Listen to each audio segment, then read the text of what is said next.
So hi all, so this will be the continuation of the infertility module.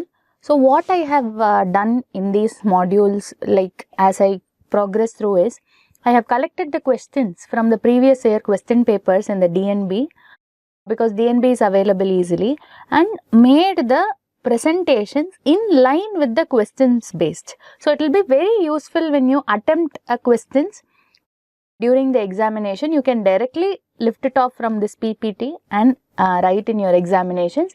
And also if you have any Viva voice, definitely points will be there. So this much of preparation directly from the PPT, I think will be very holistic for you.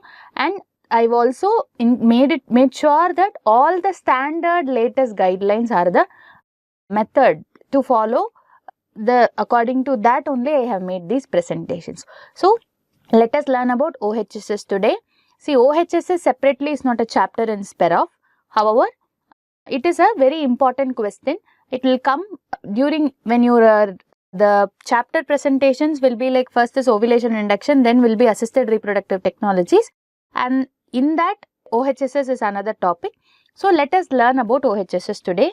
So we will learn about definition, pathophysiology, risk factors, primary prevention, secondary prevention, and thereafter the management.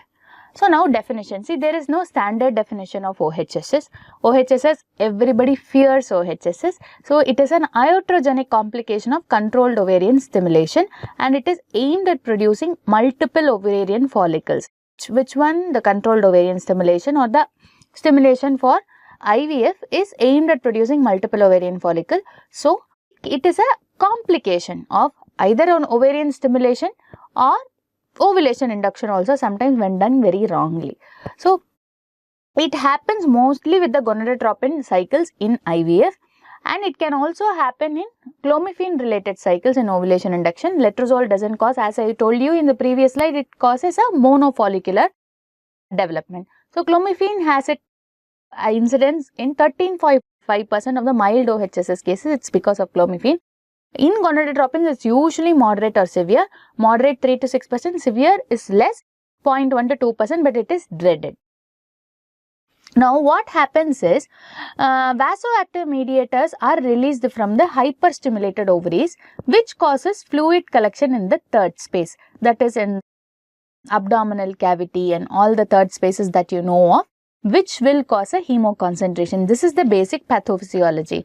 So this will cause the hyperstimulated ovary, the granulosa, the theca lutein cells are formed. So what will happen? Increase the VEGF is secreted, especially with the HCG molecule, and this VEGF will cause increased permeability of the cell membrane, and thereafter this will cause loss of fluid through the fluid extravasation because of the loosened cellular junction.